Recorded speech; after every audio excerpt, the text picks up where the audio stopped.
get started this evening. I want to introduce Patricia Ward. She is a registered dietitian from Doctors Hospital, and we so appreciate her coming out this evening and talking about shopping wisely. So thank you, Patricia. Please come up and tell a little bit about yourself.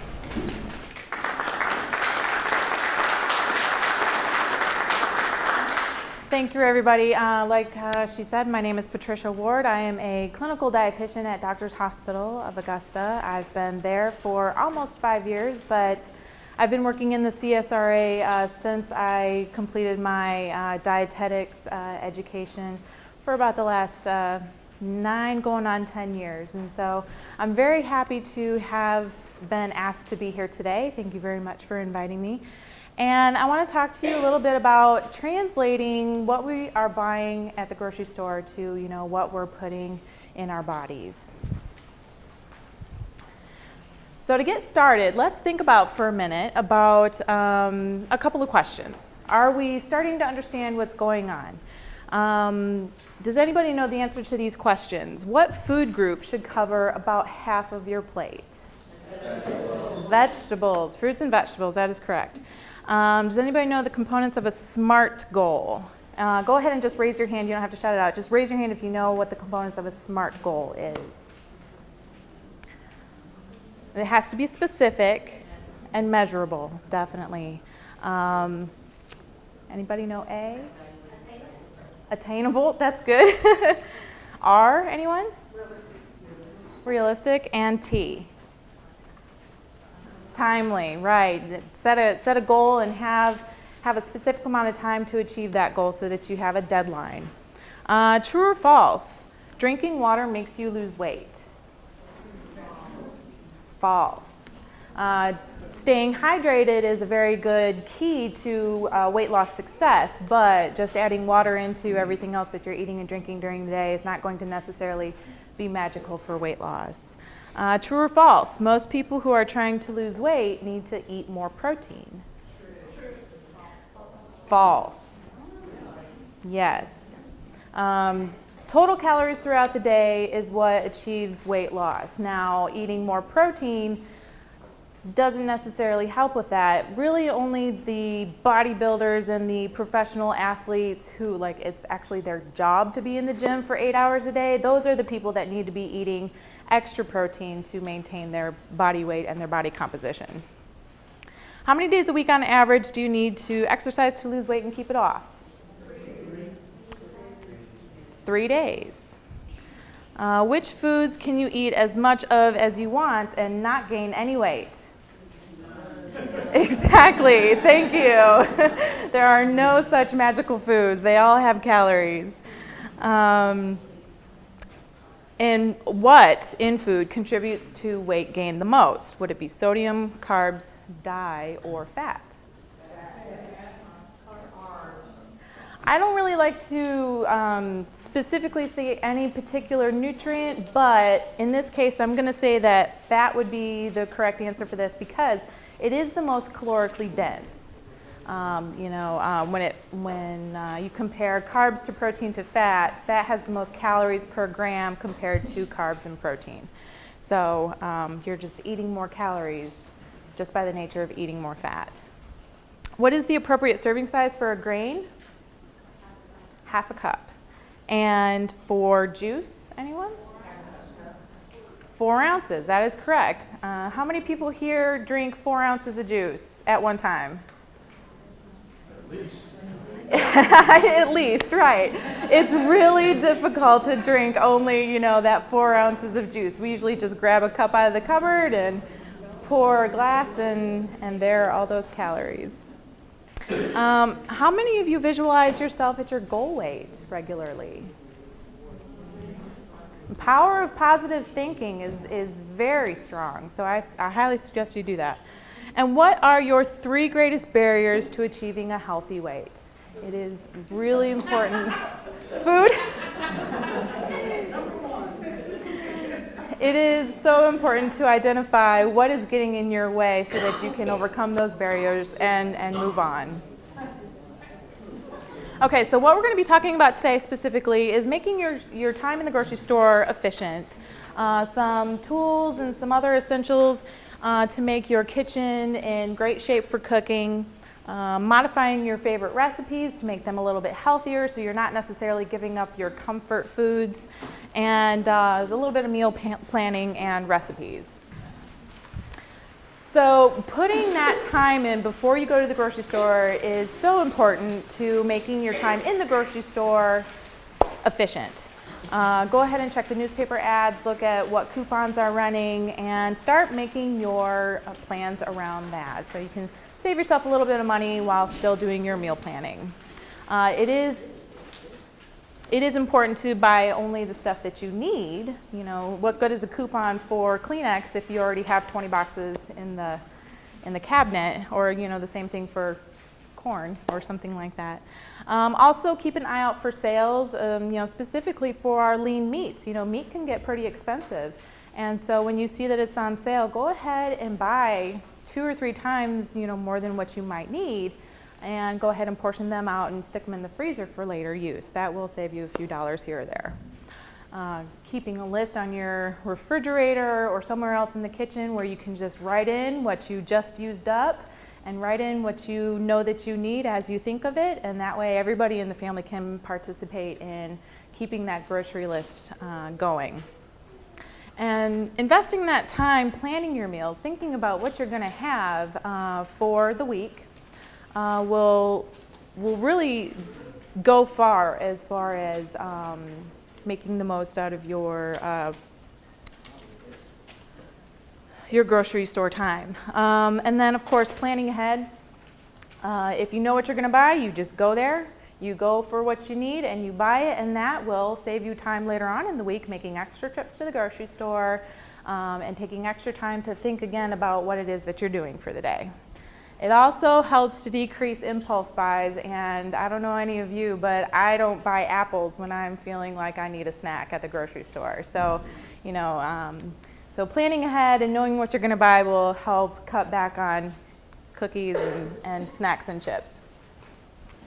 So if you think about, you know, the money aspect of things, you know, sometimes making those healthier choices that we know are better for us do cost a little bit more money compared to the convenience foods and the junk foods that might be a little bit cheaper. But here's the way that we need to be looking at this, is that this is an investment in our health, that if we make good choices now and spend a little bit more money now, then that will help us stay healthy and reduce our healthcare costs later. Chance of chronic disease will go down, need for medications will go down, need for having to go to the hospital will go down, and so we'll be saving lots of money in healthcare later if we put just a little bit more money and time and effort into what we're doing right now. Planning can also reduce costs because, like I said before, it reduces impulse buys, and making extra trips to the grocery store can save on gas.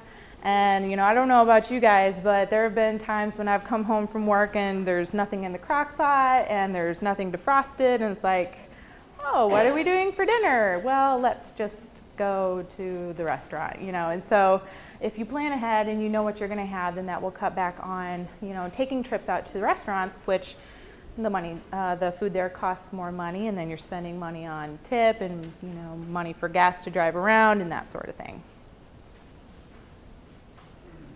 So let's think for a minute about a couple of things. We have a little bit of a quiz here on the left side there. If you answer yes to most of these questions, you might need a kitchen makeover. Are most of the items in your kitchen boxed, canned, or refined? Do the grains come with seasoning packets like those that you might find in rice-a-roni? On the label, does the number of grams by total carbohydrates almost match the number of grams of sugar? Does it say artificially anything anywhere on the box? Do the foods make your fingers feel greasy when you eat them? Is the salt the first ingredient of most of your spices and seasonings? Do they have trans fats or hydrogenated oils in the ingredient list, or is there high fructose corn syrup at the top of the list? And are there many unfamiliar ingredients in the ingredient list aside from maybe the vitamins? If you answered yes to most of these questions, then you might need a kitchen makeover. But on the right side here, these are a lot of good healthy habits that we have. Are many of the items in your kitchen perishable? Yes. Are there any ready-to-serve healthy homemade leftovers in the freezer? Do you have at least 3 rainbow colors of fruits and vegetables? Do you have any beans, preferably without added salt? Are your dressings reduced fat? Is your dairy reduced fat? Do you have at least 3 of the following in your kitchen? Brown rice, whole grain breads or pitas, oatmeal, whole grain crackers, whole grain cereal, or whole grain pasta? If you can answer yes to most of these questions, then you are right on track.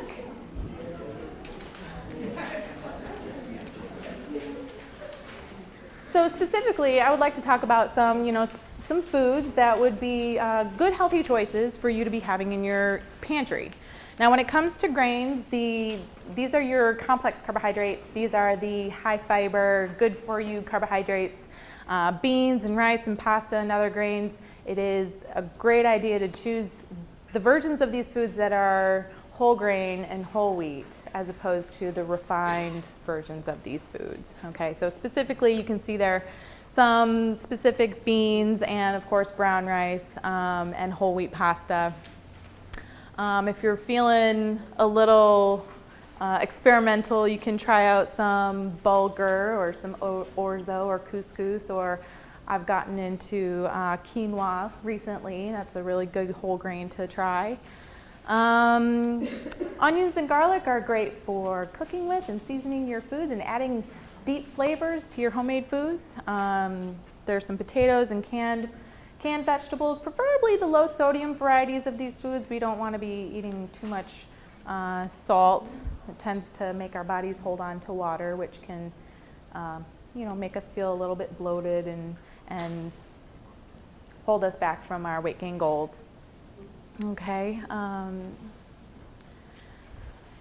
Moving on to fruits, we do want to have maybe some canned fruits or dried fruits like raisins or apricots. Now, something to keep in mind with the dried fruits is that,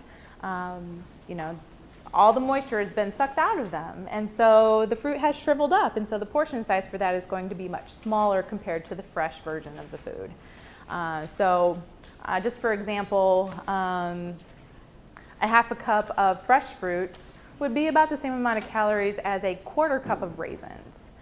So just keep that in mind. It is really nice and easy to snack on raisins or trail mix or something like that, but we could very easily be consuming a lot of calories and not even really realizing it. As far as sauces and soups and meats, there again, a nice variety of foods. Try to choose the lower sodium varieties. Evaporated skim milk, I keep powdered milk in my pantry from time to time. And then of course vinegars and oils are good for making your own sauces or making your own salad dressings, and that way you know what's going in your food and you can better control what kinds of fats and how much fat is going into what you're eating. Moving on to the refrigerator portion of things. Fruits and vegetables of all colors are excellent to have in your refrigerator. Now this goes back to trying to eat all the colors of the rainbow. The more variety of colors of fruits and vegetables that we consume, the more variety of nutrients that we're getting from those foods. I like to make stir fries. Get a bunch of colored peppers and maybe some zucchini and carrots, and stir fry it up with just a little bit of vegetable oil and put it on a nice bed of brown rice, maybe some cooked chicken strips on top, and that's a feast for the eyes too, is to look down at your plate and see all these colors. And it's excellent for you. It's very high in fiber, and it's just really great. If you do consume juice, be sure that it is the 100% variety, so that you're not having any sort of added sugars or preservatives or anything like that. Like I mentioned at the beginning of the presentation, the portion size for juice is a measly little 4 ounces. And so just keep that in mind when you do drink juice beverages.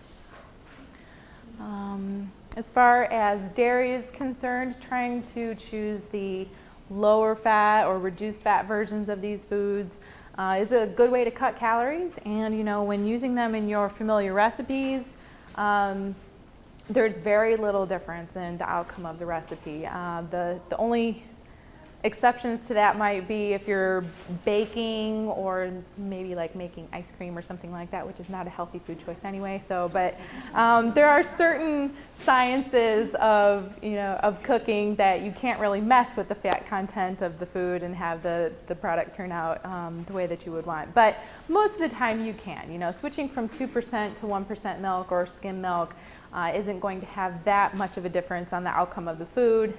It's just that it's lower in calories, and of course there's less of that fat. All right. Having some whole wheat bread and other starches on hand for sandwiches and that sort of thing is always a good idea. Having eggs on hand are great for whipping up some omelets, maybe for breakfast or brunch, or maybe a frittata even. And then of course trying to cut out as many yolks as you can. I mean, if you can have a whole egg white omelet, then good for you. I myself, I like to have maybe 1 yolk to 3 whites, but that's just me. But the yolk is where all that fat and cholesterol is, and so cutting back on that will really cut back on the amount of calories that you're having, the amount of saturated fat that you're consuming, and will really do a very good job of helping you achieve your calorie cutting and weight loss goals. Minced garlic and lemon juice in your refrigerator. These are great for seasoning foods. Back to the stir fry example, throwing some garlic in the pan there with your veggies will really add a lot of nice flavor. Using lemon juice to flavor your vegetables or your fish is a really great idea instead of using butter or oil. I mean, it's lemon juice. For the amount that you use, you're not really adding a whole lot of calories, especially when you compare it to using butter or some other type of sauce. And so, I myself, I have used lemon juice on broccoli and green beans, and it's delicious. And of course, lemon always goes really well with seafood. I recently made some scallops and squirted a little bit of lemon on there, and it was just delicious. When it comes to condiments, most condiments do tend to be a little bit higher in sodium, and so just be aware of how much you're using, but try to use the lower calorie versions of condiments. Soy sauce and Worcestershire sauce and ketchup and mustard, these are definitely lower in calories compared to something like mayonnaise or ranch dressing or something like that. So those are good choices to have also. And then of course reduced fat salad dressings, whether it be made with vegetable oil or olive oil, and then of course the reduced fat versions of maybe a cream-based dressing like the ranch dressing that I mentioned. Just try to have the light version of that.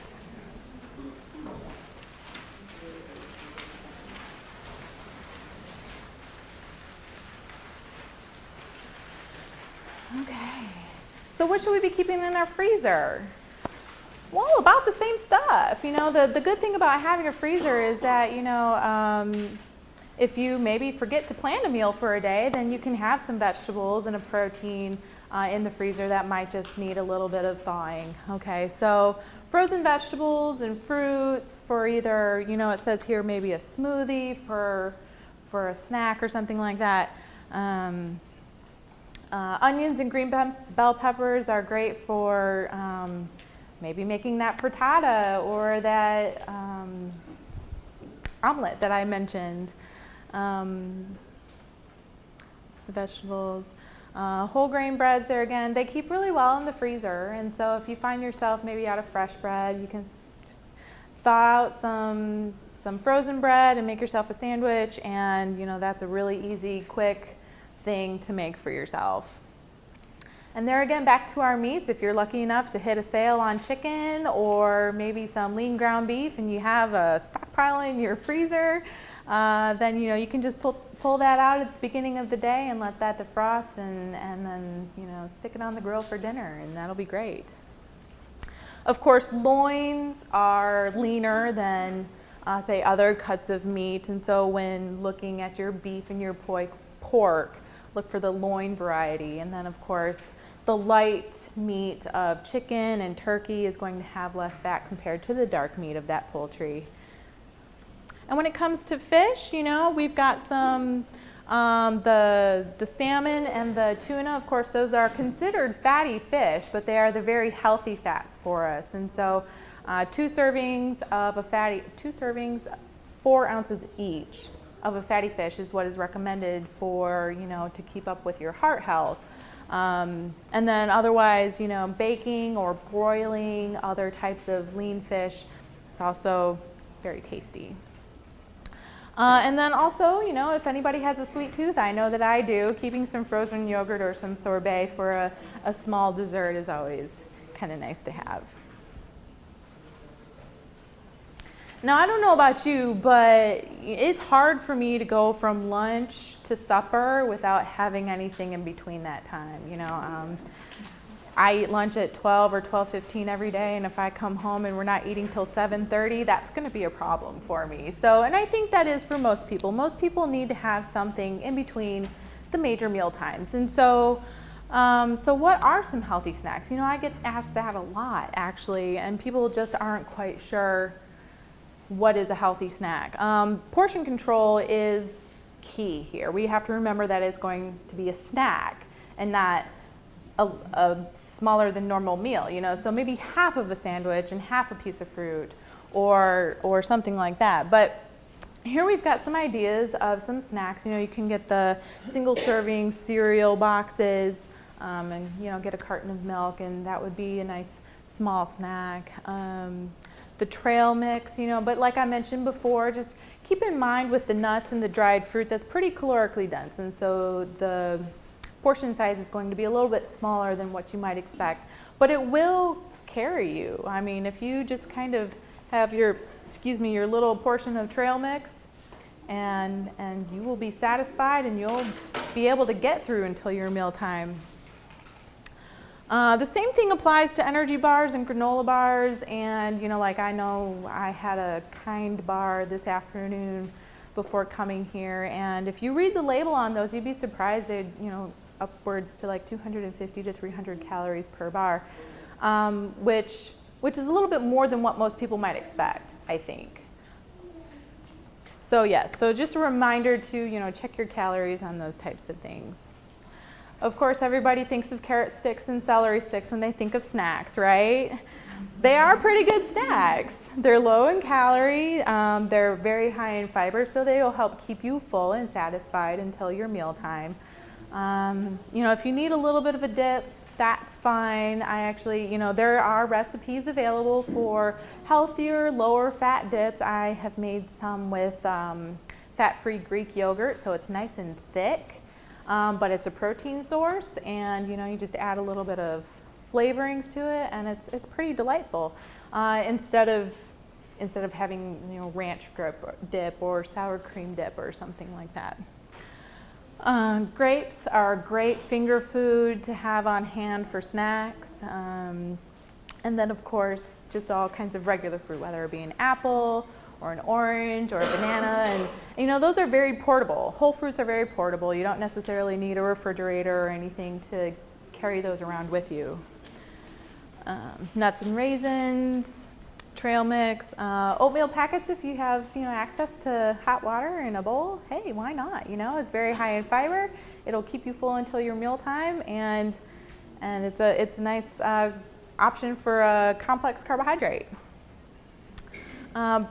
Peanut butter with your fruit or your vegetables. I know I often put a little bit of peanut butter on my apple slices when I'm having a snack. Juice boxes or water, of course, if you're feeling hungry, one of the things that you can do is have a glass of water and try to help yourself assess if you're really actually hungry or if you just needed a little bit of hydration. That is one thing that you can do. And I know sometimes when I get hungry before lunch, I'm hitting the water fountain every 15 minutes or so to try to keep my belly full, and so I can just make it till lunchtime. And if you happen to have freezer space, you know, hey, why not? Keep some muffins or maybe some soup or something like that, maybe a little lean cuisine. I know I can't eat those for dinner, they just don't fill me up, but you know, they might be nice for a mid-afternoon snack. Okay. And if you do have a salad bar at your work, you know, that's a good option for fresh fruits and vegetables. So when you get from the grocery store back to your house and you have all these great healthy food choices, well, geez, oh Pete's, what do you do with it, right? So when you are working with some of your familiar recipes, you know, trying to swap out healthier, lower calorie or lower fat items is really a good way to go about reducing the amount of calories that you have in that food. For example, using lower fat versions of sour cream or milk, like I had mentioned. You can experiment with herbs and spices and other flavor combinations so that when you are maybe just simply cutting out half the oil in a recipe, you can add in some other flavors to sort of make up for that. Cinnamon is great. Garlic, we had mentioned garlic before. Other herbs and spices are also great. You know, Mrs. Dash has a whole line of flavor-specific, sodium-free seasonings that you can use on your meat or your vegetables or anything like that. If you do use a lot of salt or maybe a fat back type seasoning, and you know that's what you grew up with, I know a lot of people around here, you know, have grown up with that sort of cooking. Something that you can try that might be a reasonable substitute would be a low sodium bouillon cube, so that you are drastically cutting back on how much fat that you're adding to your food and still imparting a whole lot of flavor. So that you're not totally changing the taste of your food of what you're used to. Something to keep in mind, and then this goes back to what I said before about how you don't necessarily need to be eating extra protein to help you lose weight, is that if your meal, whatever you're making for yourself, already has a protein source like beans or eggs or nuts or dairy, for example, cheese or milk or yogurt, you might not necessarily need a type of flesh. You know, you might not need beef or chicken or fish because you already have a protein source there. And that might help you cut back on your total calories for the day. And of course, increasing your vegetables will help you to feel full with not a whole lot of calories. I mean, going back to what we were saying before, half your plate should be vegetables. And that's a really big thing for people to try and change. And I mean non-starchy garden vegetables. That's what I mean. Macaroni and cheese is not a vegetable, okay? I mean broccoli and cauliflower and carrots and other salad type vegetables, whether it be a salad, you know, with lettuce and tomatoes and cucumbers and that sort of thing. You know, really increasing the amount of vegetables that you're eating. Like I said, a very good source of fiber. Is not only good for keeping you full and keeping you satisfied for a longer period of time, but it's really good for your overall health, specifically your digestive health, in many, many different ways. So, you know, using, like, again, the onions and the garlic for flavoring. I know there was a little bit of a movement a few years ago about pureeing vegetables and hiding them in things like meatloaf and that sort of thing. If that's what you got to do, then hey, go for it. And I know that's a challenge for a lot of people with small children who just won't eat their vegetables, and that's just a way of getting them that nutrition. And so, you know, okay. But I personally like vegetables, so I want to see it on my plate. I want to know what I'm eating. Okay.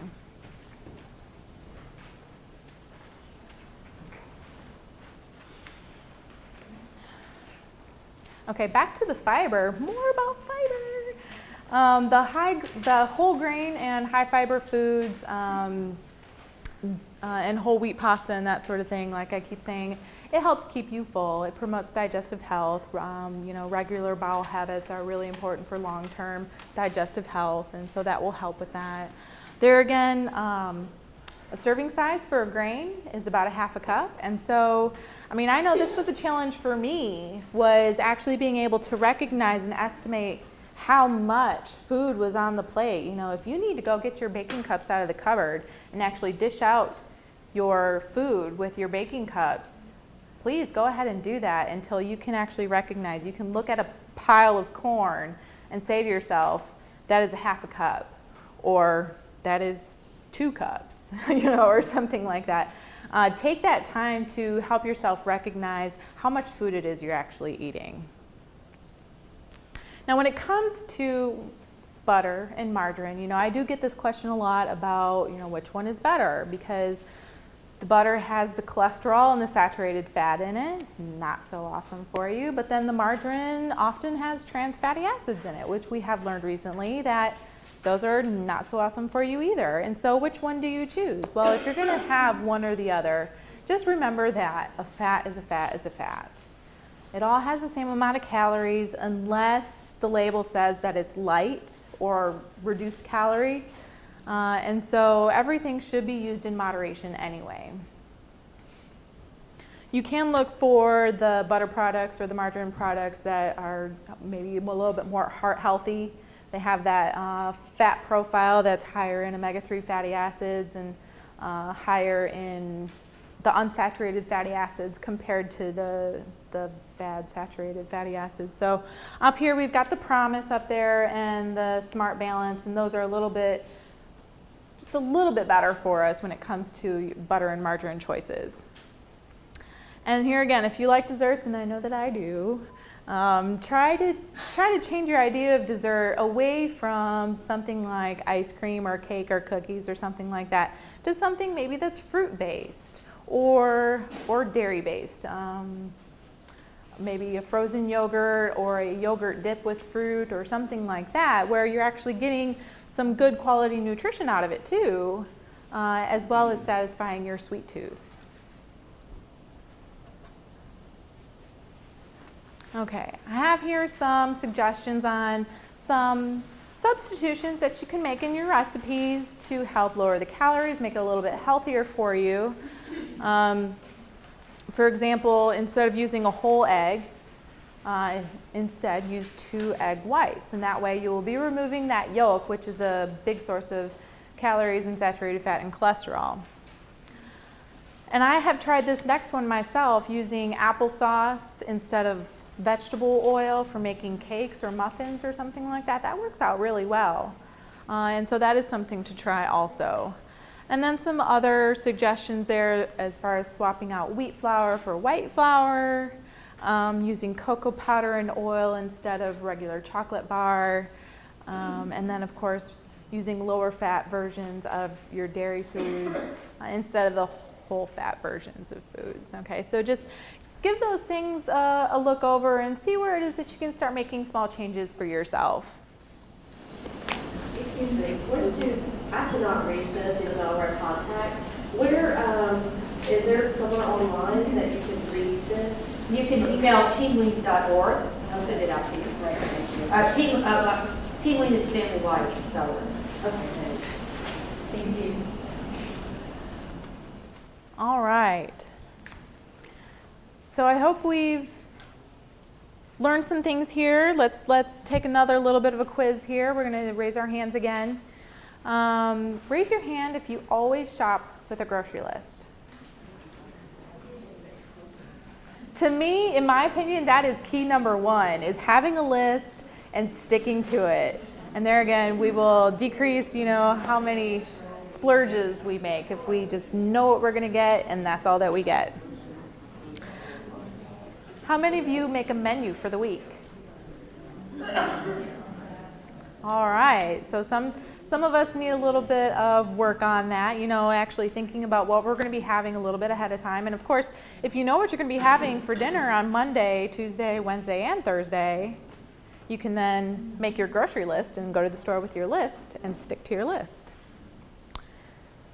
Raise your hand if you have learned that eating out has caused weight gain for yourself or a loved one. Oh yeah. Let me tell you,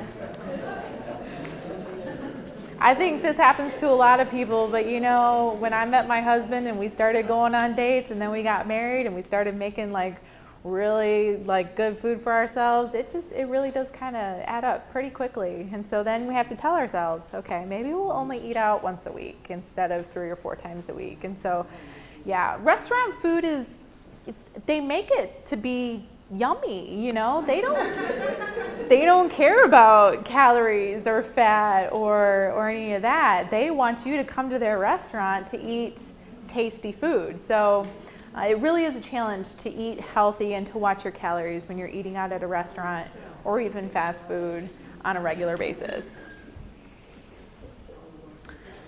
How many people here keep grocery trips to just 1 or 2 times a week? All right. And so the more that you plan your meals and make your grocery list, the more that you can stick to only making a grocery trip 1 or 2 times a week. How many people try to buy extra protein when it's on sale and stick it in the freezer? There you go. Good stuff. Who here plans ahead about how to use part of dinner tonight for meals in the future? And if you're thinking about what you're doing today, and you can actually maybe prepare the food a little bit today so that it'll be ready for tomorrow. You're spending less time tomorrow making your meal. How many people use disposable Tupperware type containers or Ziploc type bags to freeze foods when you have leftovers?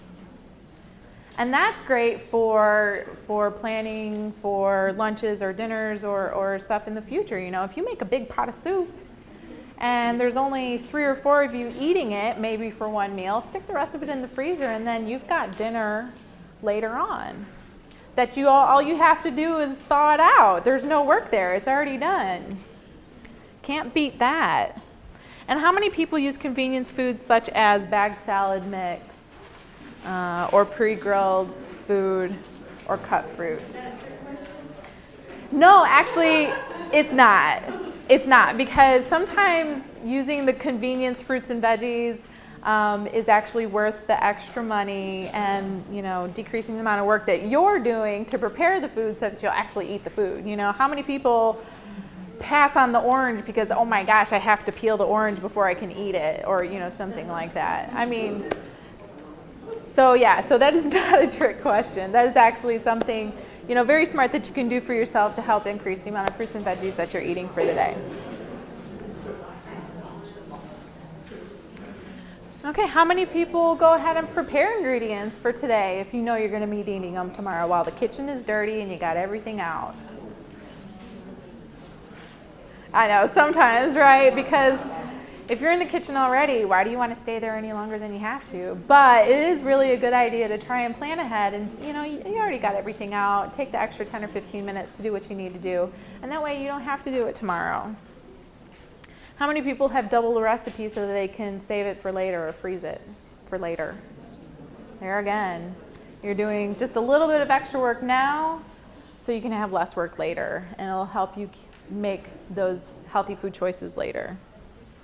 How many people bring lunch to work most days of the week? That is key, because going back to eating out frequently, if you're bringing your lunch and you're having leftovers or you're having a sandwich or, what is in that food compared to, going out to a restaurant or even, something fast food like where it's going to be high in calorie, it's going to be large portions, and you're probably going to get a regular sweet tea, right? Because that's what we drink around here. So bringing your lunch to work is really a good tool for keeping track of making healthy food choices. How many people keep portioned healthy snacks at work or in the car?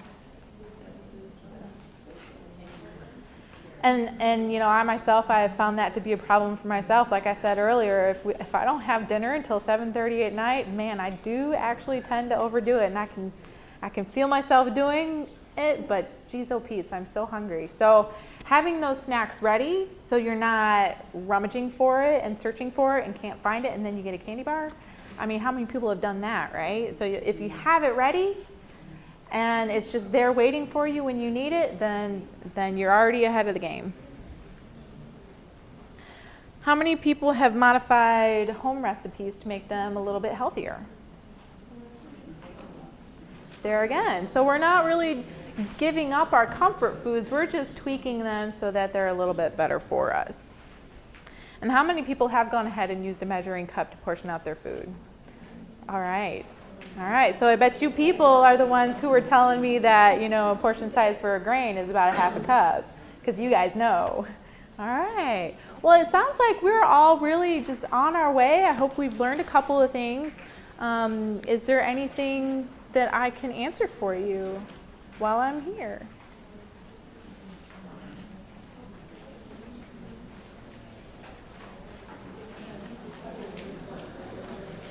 So no questions? Have you? So what? Yes. I have a question. Yes.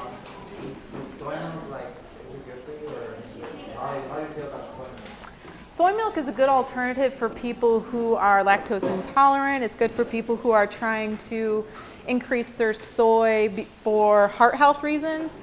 I believe the recommendation for heart healthiness is 25 grams of soy per day.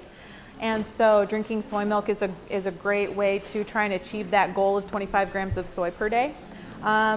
It's a great source of protein. Animal protein is the most biologically available. Our bodies digest it and use it best, but soy has the whole gamut of amino acids that a piece of flesh would. And most other plant proteins can't say that. So it is the best source of plant protein that is available.